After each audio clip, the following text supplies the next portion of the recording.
Welcome to Building the Future, hosted by Kevin Horick. With millions of listeners a month, Building the Future has quickly become one of the fastest rising programs, with a focus on interviewing startups, entrepreneurs, investors, CEOs, and more. The radio and TV show airs in 15 markets across the globe, including Silicon Valley. For full showtimes, past episodes, or to sponsor the show, please visit buildingthefutureshow.com.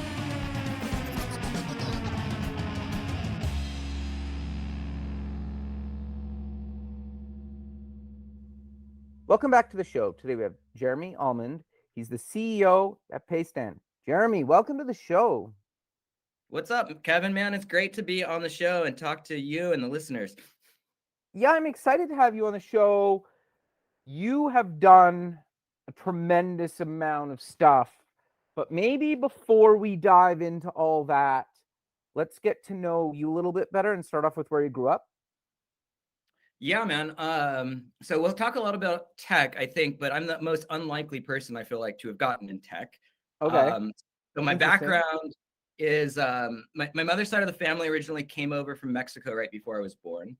She married this blue collar construction worker who'd never been to college, never been to high school. So I think my destiny was probably to go work in the fields, to be honest. Sometimes fate intervenes. And so I grew up kind of all over the place, but the place I spent the most time is this urban industrial town called Stockton. It's not a high-tech center. It's in the middle of agriculture zone in California.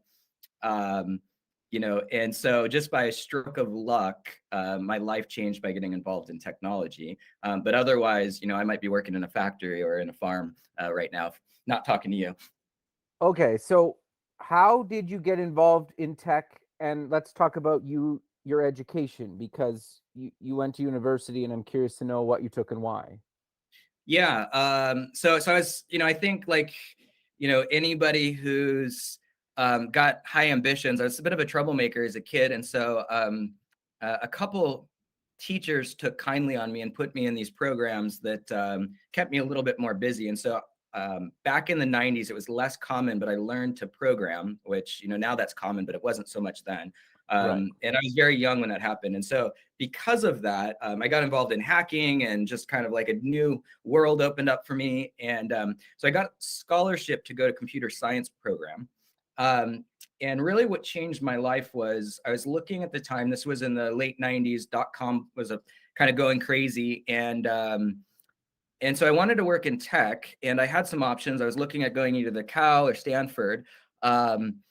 And I was checking out a backup school of mine, which was the University of California, Santa Barbara, to go study engineering. And it's an okay school. It's not Stanford, it's not Cal. But one thing it had different was it had this beach with a surf spot. And if you grew up in the ghetto, a beach with a surf spot sounds pretty cool. So I tried to talk my folks into going there versus Stanford or something. And they were like, "You're crazy. You're the first kid to go to college. Should go work in Silicon Valley." And so what I did to combat that conversation was I said, "Hey, if I can get a job as an intern at a tech company and go work and surf and do all of these things, boy, wouldn't that be cool?" And so I had kind of hustled my way into this startup down in Santa Barbara as a way to be able to go to this kind of beach college. And I worked full time at the start. Sorry to cut you off, but how did you get that job? I basically cold called. So there was in Santa Barbara at the time, it's still a small beach town. There's almost no tech. Now, the good thing about that was because there was no tech, and this was like Yellow Pages days, you could kind of figure out like the 3 or 4 like tech companies. And so I figured if I had a chance to go work at a tech company and go live at the beach, I was going to do it.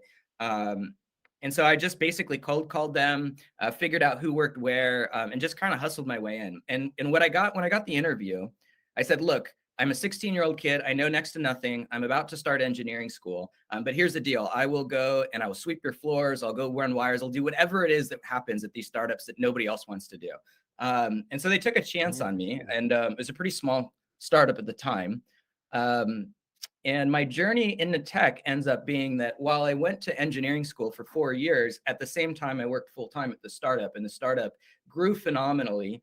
ultimately got acquired. The acquiring company went public, still public on the NASDAQ today. So it was a amazing experience to see, from ground floor to sort of global world changing company, all while I was, 16 to 20 and also hustling at school. So incredible experience for me. So that's amazing. Okay.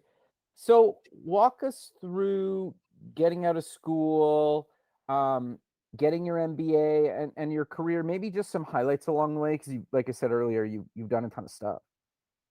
Yeah, so I guess this is a somewhat into the origin story of PayStand, which is my current gig. But for the first 10 years after that startup, it basically spent in enterprise tech. So that startup was a hardware tech company. We built the equipment that ultimately helped invent the iPod and the iPhone, and That's cool. made computers the size of the palm of your hand.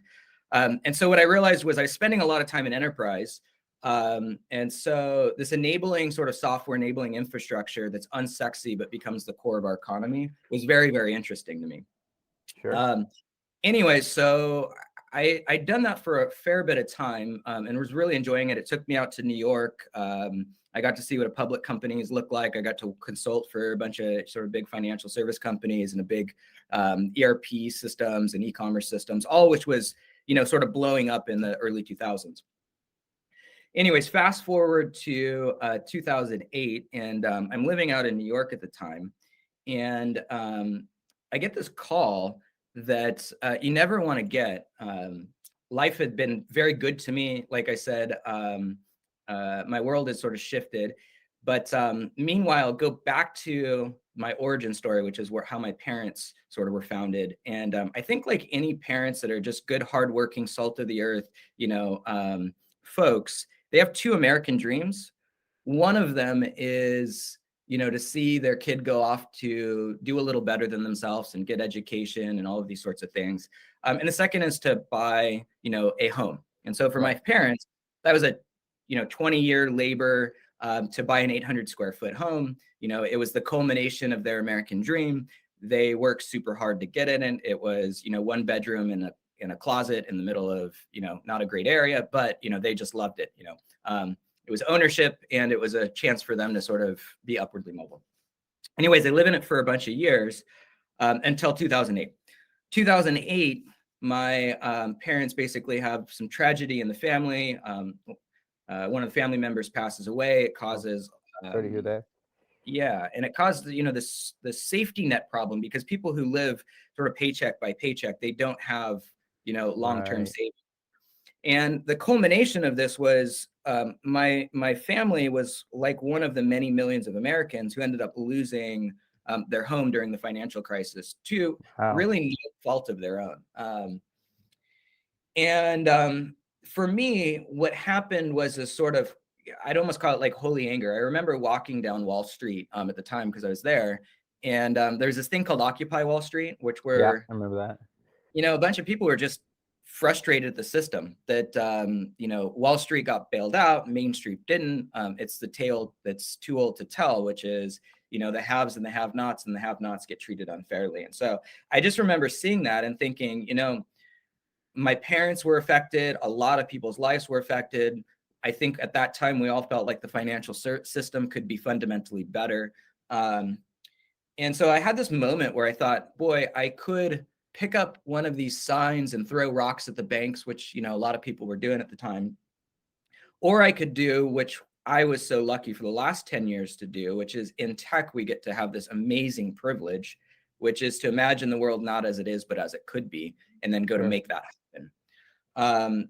And so out of these kind of riots that were going on in Wall Street, I decided, the best thing for me to do is I was at a point in my life where I could take a little bit of time off. And so I went back to grad school and I studied, complex financial systems. And effectively, my master's thesis was on why banks were too big to fail. And, what you see in there is just the systemic problem in how the financial system is set up in sort of this very deeply unfair way. So out of that grad research become this sort of larger thesis on, how can we create change in financial systems that ultimately create change in our economy and our society. And so fast forward down the road, and that's partly what started PayStand. Okay, so how did you come up with the idea then for PayStand? What is it today? And then I guess what made you ultimately decide that you need to be the one building this?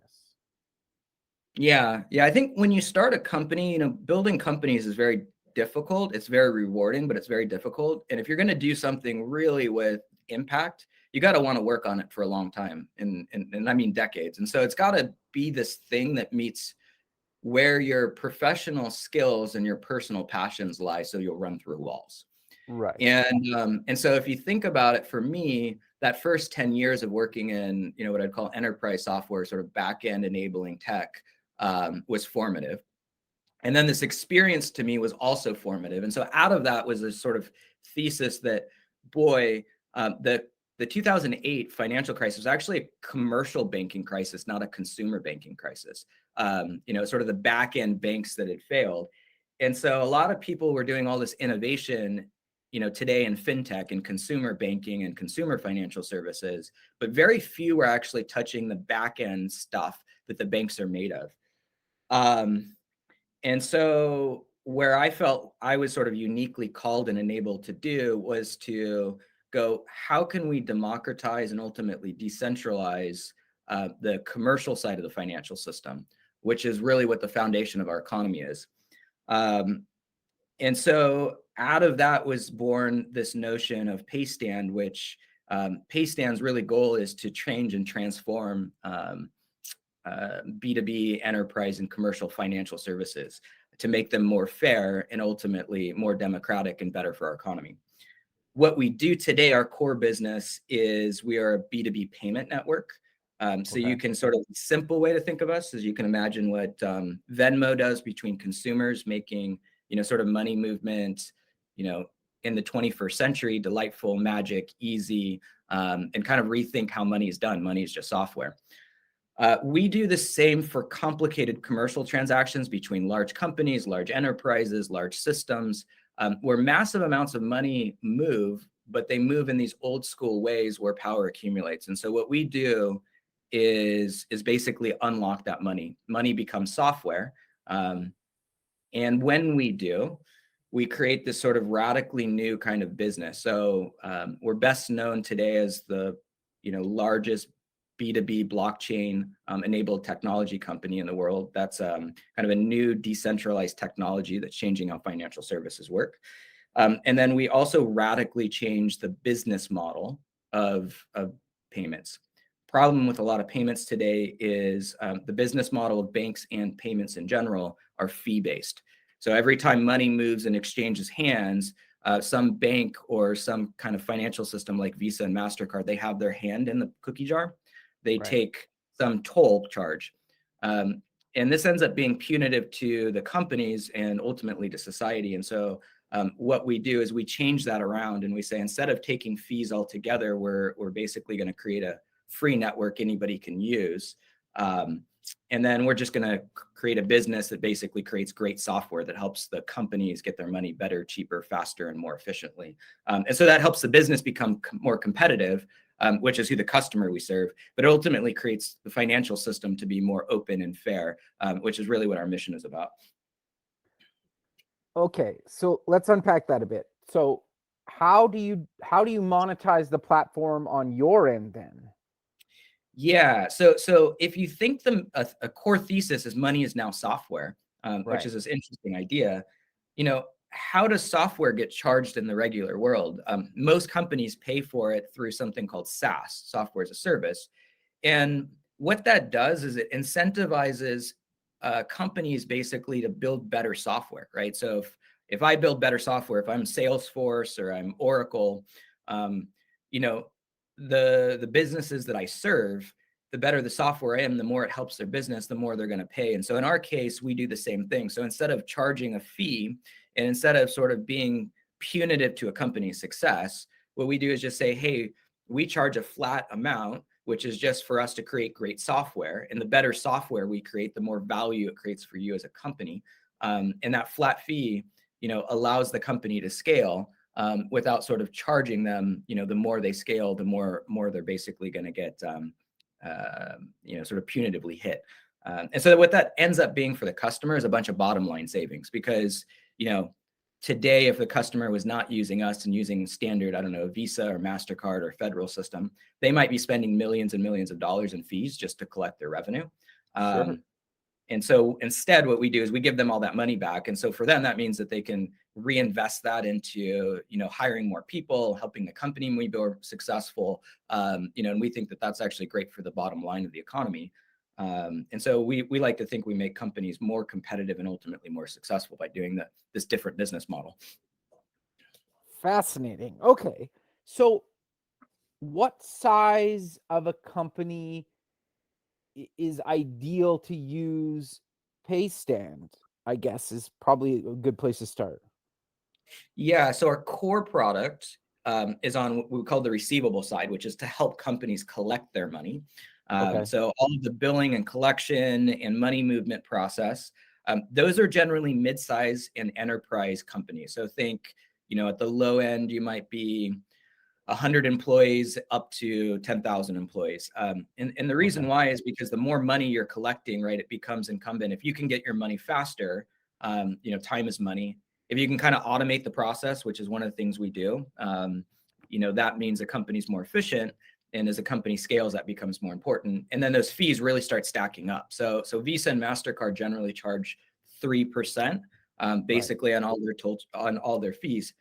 Now, if you're just a small coffee shop and you're charging $5 for a coffee, which is kind of one of my great loves, that's 3% on the $5 is maybe a fair value exchange. It's 15 cents, right? 3% on $100,000 invoice with a company, an enterprise company you've worked with for a decade, that's doing hundreds of millions of dollars. That's a big problem. And so the problem just magnifies the larger the company gets. So the short version is mid to large enterprise is our core business. We've also just opened up a new product, though, which I'm excited about, which is a new digital corporate spend card. This also runs on the blockchain. It gives crypto and Bitcoin rewards, which is a really cool concept we can talk about in a minute. And what we're finding there is companies of all sizes are using that. So that's used from everything from Fortune 500 companies to, companies with 10 employees. Okay, very cool. So dive into this new product, because I'm curious to learn more about this as well. Yeah. So one of the things we noticed is, even though our core business was on the receiving side, how do you innovate on expenses and bills that every company pays? And so this corporate expense card, we call it the DeFi card. What it does is three kind of main things that are different. The first one is when the card gets spent on any company in our network with a customer that's on the other side, instead of going through Visa or MasterCard, it goes through our network on the blockchain, and there's no fees for anybody. Yeah, so that's a really powerful concept that's huge. Yeah, and so again, that's putting Visa and MasterCard in general, they're roughly $1 trillion between the two of them in market cap. That's $1 trillion of basically lost money in our economy. So if we can put that back by running it over, our system, our decentralized system, that's great. So that's one cool thing. The second thing it does is, because it uses blockchain, it does sort of smart control. So it's got all this cool, expense management and control stuff that,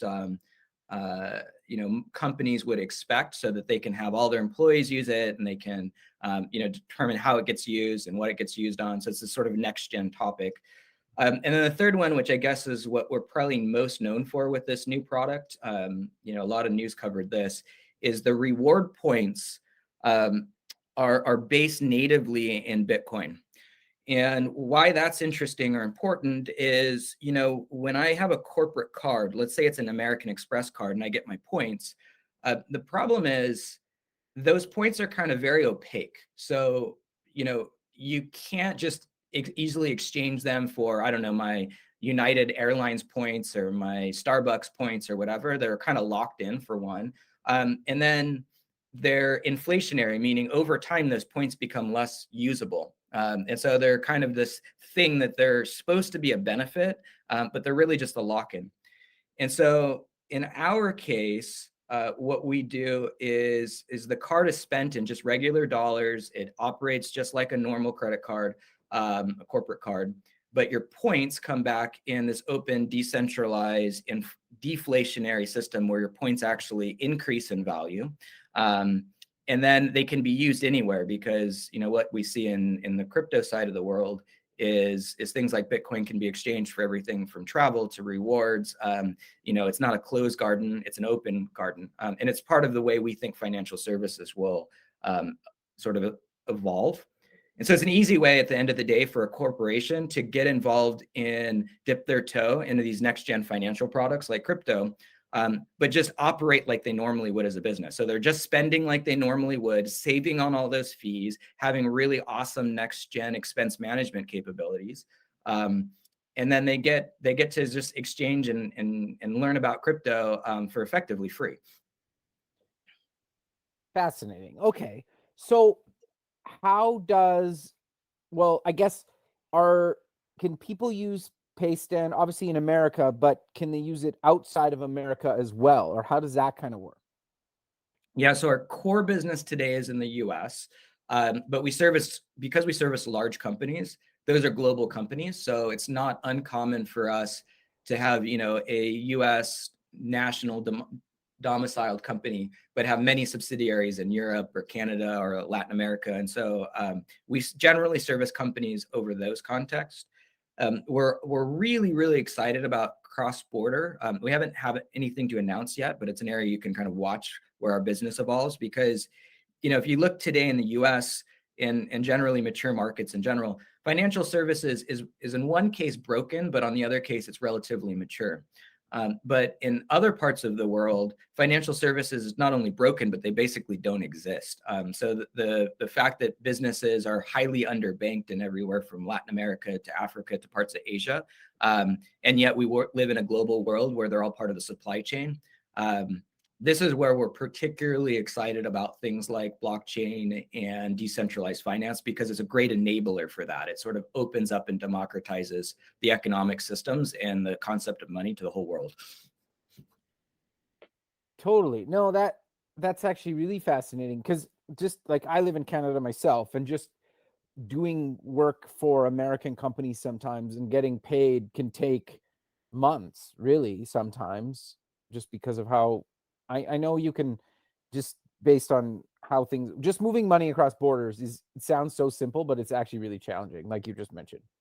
Yeah, and it's challenging for two reasons. One is the financial infrastructure itself was predominantly built before the internet. So Right.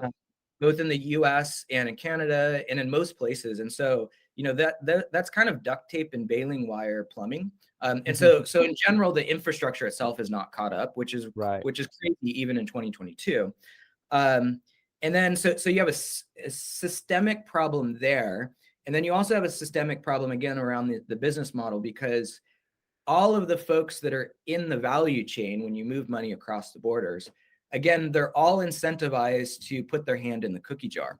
And so what that means is you end up having not only speed problems, because the systems don't talk to each other. They're not global, they're not internet enabled, they're not sort of all these things. But you also have this problem where, okay, well, the bank's going to charge a wire fee on both sides. So that costs money. They've got to kind of manually intervene in most cases. Then there's FX fees. So, you have sort of different exchange rates. And then you have, sort of input and output fees. And so kind of all of this stacks up to a system that, doesn't look like the internet. The internet's great.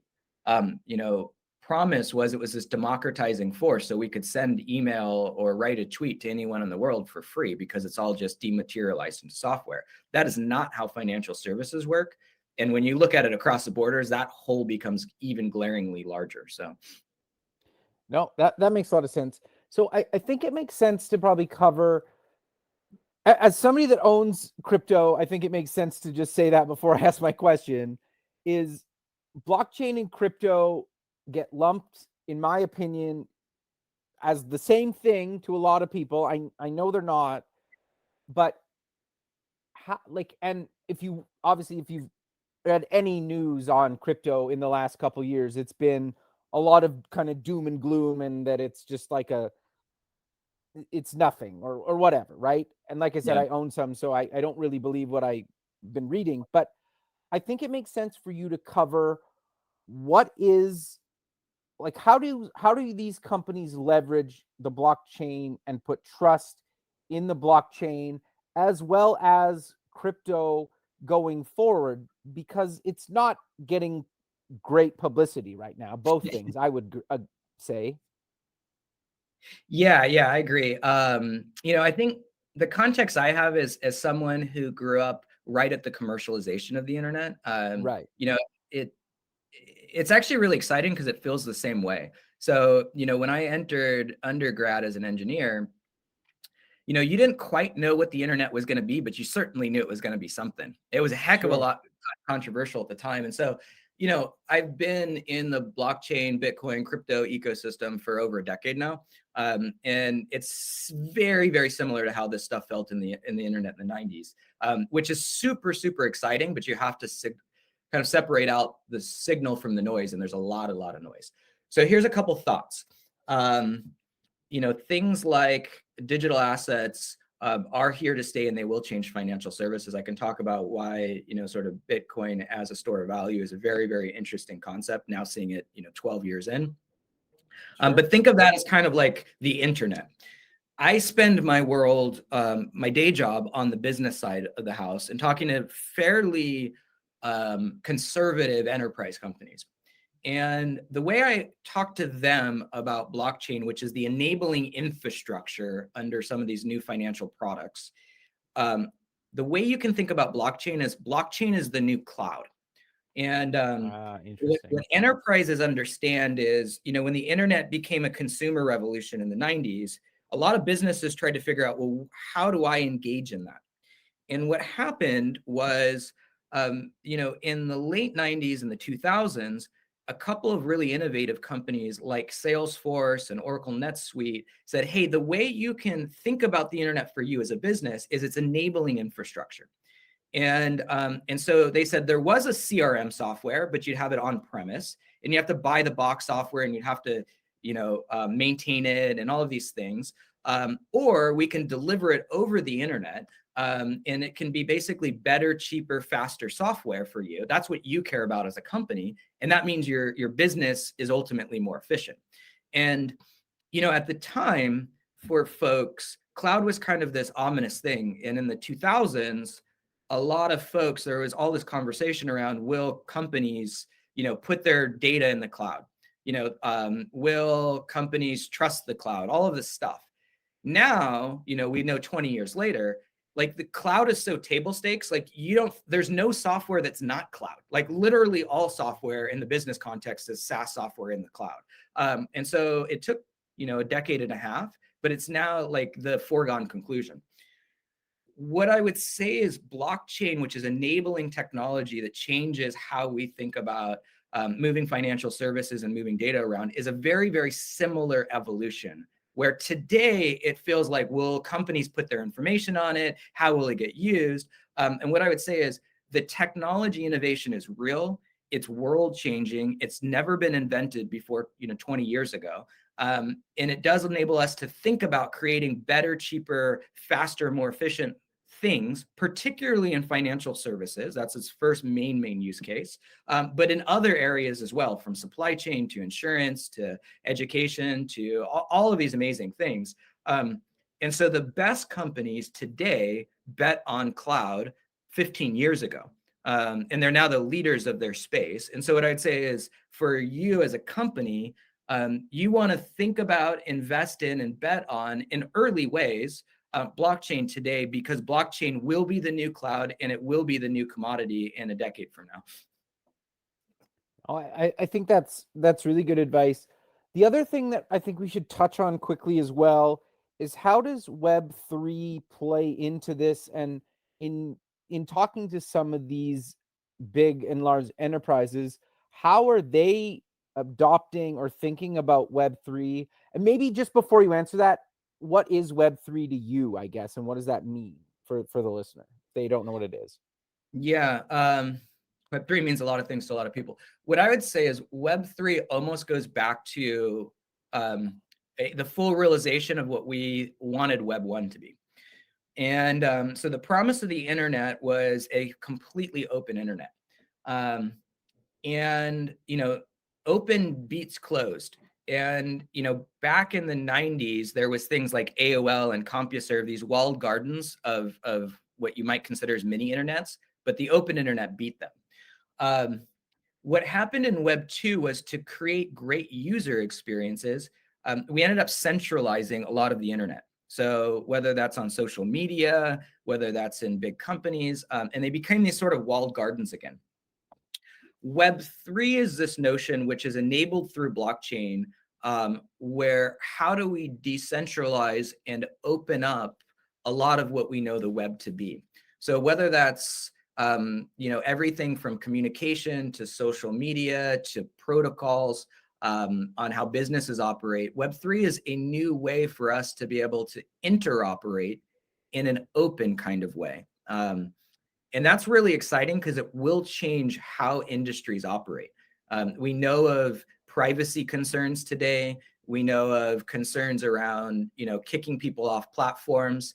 And so Web3 is a way to basically us all work together to create a system where there's great interfaces like Web 2, but are built in a more open, decentralized way. And that's really what the blockchain does as a technology enablement.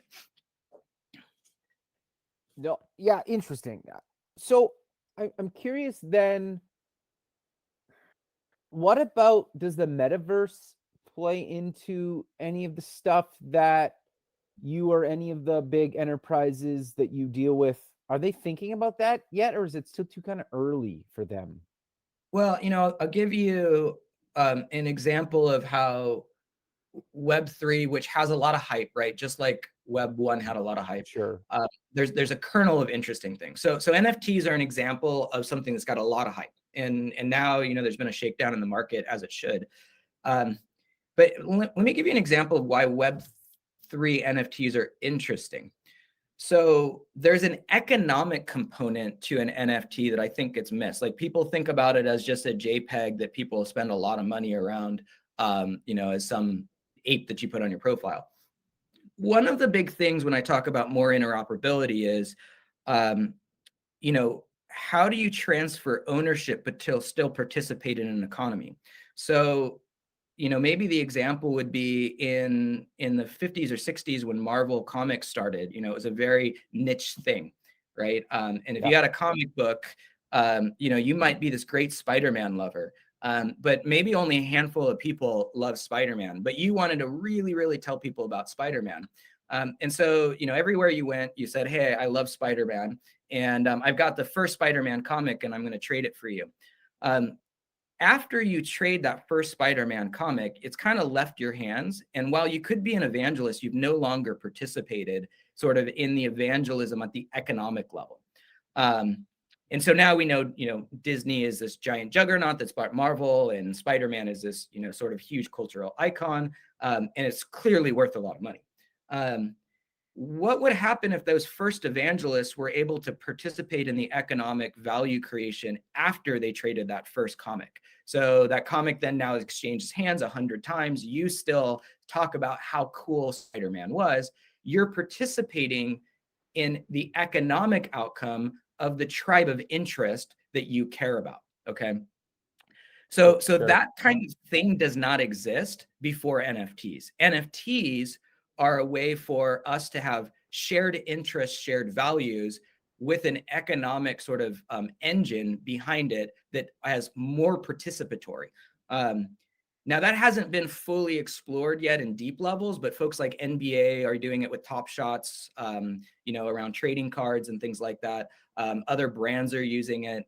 So there are very, very interesting ways where digital commodities that we have shared interests around, that brands participate in, now become bottom up, where it's both the brand, think about, Marvel in this case, and the evangelist now super involved together.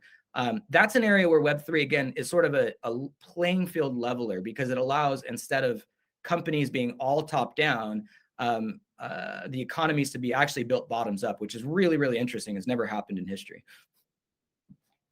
Oh, yeah, it's totally fascinating. I always like covering NFTs on the show because I think we're just kind of scratching the surface on it. There's some people really doing some interesting things. Like I know a gaming company is basically making you as the NFT, and as you compete, and if you lose, they kill off your NFT, and it's kind of an interesting idea around just different. So I'm really curious to see how that plays out as well, right? And because a lot of people just think like, yeah, it's just a JPEG. It's like, no, there's a lot more that will come out in the coming years, and some really good use cases for that stuff. Yeah, and it's blurring the lines too. So this is where like blockchain on the enterprise side and Web3 on the consumer side start interacting. So on the enterprise side, so one area of blockchain that's very interesting to me that's still early, but is this notion of property ownership. So property ownership is a huge way that people sort of are able to jump sort of the economic ladder. And in a lot of emerging countries, things like title records are actually very, very difficult and fraught with fraud.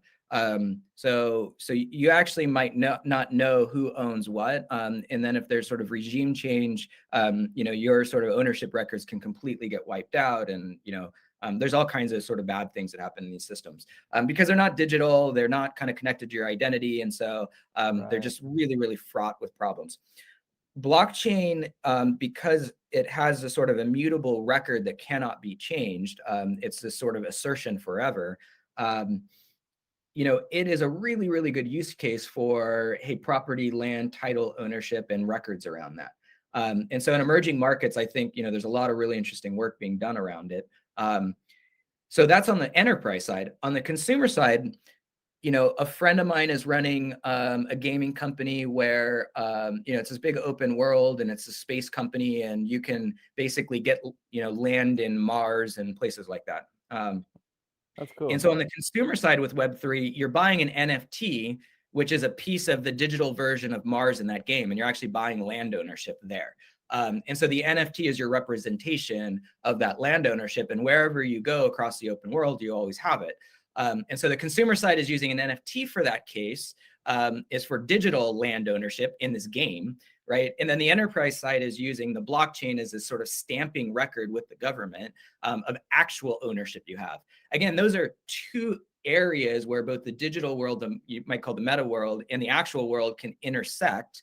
And today, those things only exist outside of the blockchain in centralized ways in paper. So outside of the blockchain, that's a file somewhere in the government on the enterprise side.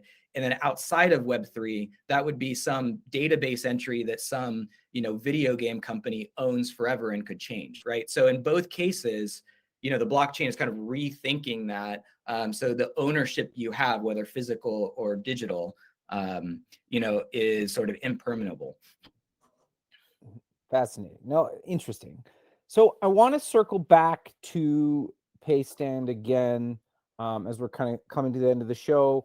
I want to talk about some of the integrations and some of the APIs, because I think any developers listening that would want to potentially integrate into their current software and or company. Yeah. So PayStand's core business, we spend a lot of time with the big cloud systems. So we work with very closely with, the big ERPs. So think Oracle, NetSuite, Sage Intacct, Microsoft Dynamics, Salesforce, et cetera. And so most of these big companies, it's part of the thesis of the business is they've invested in cloud, like all their systems are digital. But then their money part, which is like the lifeblood of the business, is not. And that's like this just weird thing. And so we often talk to the CFO, who usually is our customer, and say, look, you've invested in making, in a post-COVID economy, like your whole business automated and people can work remote and all this other stuff. But if you have to like send people in to go collect checks, that's a problem. And so we have really close partnerships with those folks, and we tend to work with companies that are already invested there. What I'm excited about in the developer community is, so our core blockchain, which runs our core network, we run over $4 billion in payment volume on the blockchain. We're probably the largest commercial blockchain on the planet today. And all of that works in dollars and cents, and it's done in a highly scalable fashion. So it's not a prototype, it's not an idea in the lab, it's not a white paper, but it's at scale. It's pegged to the Ethereum public chain with high availability on the private chain. And so we've solved a lot of really interesting problems there. And so one of the things we've done is we've given back to the community, where developers can use our version of highly available chain scaling for the enterprise in their own projects. So we're not going to go and build that property title management system for emerging markets. But the way we've scaled our payment system can be applied to that use case. And so we give developers access to the chain and the protocol and APIs to be able to kind of build what we think are next gen, enterprise blockchain type services in a totally open, decentralized way, because we think it's bigger than PayStand, what we're trying to accomplish. We think that's the magic of blockchain and DeFi and decentralization, is we can all build open software that interacts, and hopefully that makes the system's a little more fair. So we're excited. We've got a bunch of developers who are building really cool things on it, and we're happy to talk to other folks who have great ideas that we can just help you go do something really cool. So fascinating. Okay, very cool. So I'm curious, did you bootstrap the company? Did you raise some money? Walk us through that. Yeah, so I've been doing startups for 20 years now. I've done it in bootstrapped environments, which I learned a lot from. I've done it in, sort of high financial service environments like New York. And then I've been in Silicon Valley for the last 12 years now. And I think actually you want a little bit of all of that when you have a really ambitious project. So the way this early company started was, we basically self-funded the business until we got to the first customers. Because one of the things I observed was, and this is way back, so in 2013, when we started developing the idea on a napkin, it was really like the first hype cycle of crypto and blockchain. Right. And what I saw then, and it's crazy that this is still true 9 years later, everybody was talking about this cool tech, but nobody was building anything of like real value. And so I was really just afraid or leery of going and raising a bunch of money with an idea, even though maybe we could have. And so I just wanted to go get customers and prove real value first. And so we went the first year basically self-funded. And we brought in a handful of customers, showed that the payment infrastructure was just better, right? If you can move money, instantly and automatically without fees, that's great. And then from there, we went out to investors, and we've chosen investors who are really aligned with our vision. So the first investors in PayPal and Plaid and these sort of big financial iconic companies now are part of our journey, which we've been really blessed. And so today we've raised, I don't know, almost $90 million in venture capital money. Congrats, man. That's huge. Well, obviously that's huge. I don't need to say that. We've been blessed. But at the same time, we've always stayed true to, we as a company, we've always been, and I think this has changed in the last couple of years when the market was really hot, the startup market was hot. We've always just been indexing on building a global, world-changing, iconic, enduring company that hopefully one day is public. And so I was less concerned with sort of the hype cycle. So we didn't raise money to raise money and just post unicorn valuations. But for us, it was just, we've been one of the fastest growing companies in the world. We've been on the Inc. 500, I don't know, 3 or 4 times in a row now. We've been top 10 fastest growing in Silicon Valley, I think the last 2 years. And so we're using that money to reinvest in the growth of the company, but the company actually economically is fundamentally sound. And so we wouldn't need to raise capital. The core business can run, just as it is today. Because we're creating real value for customers. And so VC is great as a growth and enablement vehicle, but you really want to create sort of enduring companies, and that's kind of been part of the DNA of the company for the beginning. So no, very cool, man. That's awesome. I'm curious, because you've been in this, obviously been an entrepreneur for a long time now. You teach, you mentor, you've done all this stuff. What advice would you want to give to people listening as we close out the show? Yeah, I think value creation really matters. And I would just go back to the most simple things. So if you're starting a company, there's really only two things that matter. Working directly with the customer and, building and shipping product. And even, our company now is at a reasonable scale. We'll be, 500 employees this year. Wow, congrats. I think we're servicing 350,000 businesses on our network. So Wow. we're at a nice level of scale. But at the end of the day, like all of the extra stuff, like, how do you change the customer so you make their lives better? And if you do that, the businesses ultimately work out. And so all this technology innovation, I'm fundamentally a technologist, but it's got to reach the customer. And so, the model I think about is a bunch of my friends in the late 90s when I was doing, computer science, they all dropped out of school. And the VCs gave them a bunch of money to go start, some random .com company, and nearly all of them flamed out. One of my friends, though, went to go work for Amazon, and Amazon was tiny at the time. And I was thinking, boy, for all the opportunity, this guy's going to go work for a bookstore, which seemed kind of crazy. But, he ended up being one of the most successful out of our cohort because, he was one of the first 100 employees there.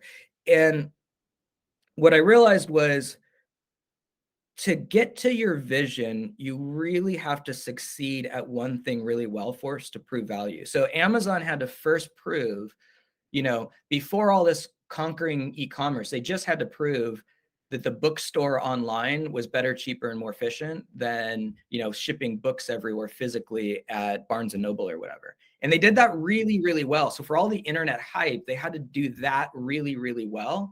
And so the customers had to delight there. And only then could they sort of prove their next, horizon, which was A to Z, this notion that if I take that and then I apply it to all commerce, and then eventually they can do AWS, right, which is to power the commerce of the internet. But you have to build your way there to do these enduring things. And so I think, the stuff I'm excited about, whether it's in blockchain or DeFi or crypto, I think what I want to see is more enduring companies be built focused on, the value first, and do a little bit more show and a little less tell. So. No, I think that's really good advice, but sadly we're out of time. So how about we close with mentioning where people can get more information about yourself, PayStand, and any other links you want to mention? Yeah, so thanks for having me on, Kevin. It's always awesome to talk to you and the listeners. So first, if you're interested in B2B payments, if you're a company growing fast and want to get your money faster, cheaper, and more efficiently, you can just go to PayStand.com. It's just like it sounds, PayStand.com. And then if you want to follow me and learn a little bit more about blockchain and DeFi and sort of where the fintech industry is going, you can find me at Jeremy Almond on Twitter and LinkedIn. And then look for an upcoming blog series that myself and VC co-hosts are going to do. I'm really unearthing what DeFi means for our economy. So I'm excited about that coming up too. So. Very cool. Well, Jeremy, I really appreciate you taking the time out of your day to be on the show, and I look forward to keeping in touch with you, and have a good rest of your day, man. Killer, Kevin. Appreciate it, man. Thank you. Have a good day, guys. You too. Okay. Bye. Thanks for listening. Please visit our website at buildingthefutureshow.com to join the free community, sign up for our newsletter, or to sponsor the show. The music is done by Electric Mantra. You can check him out at electricmantra.com and keep building the future.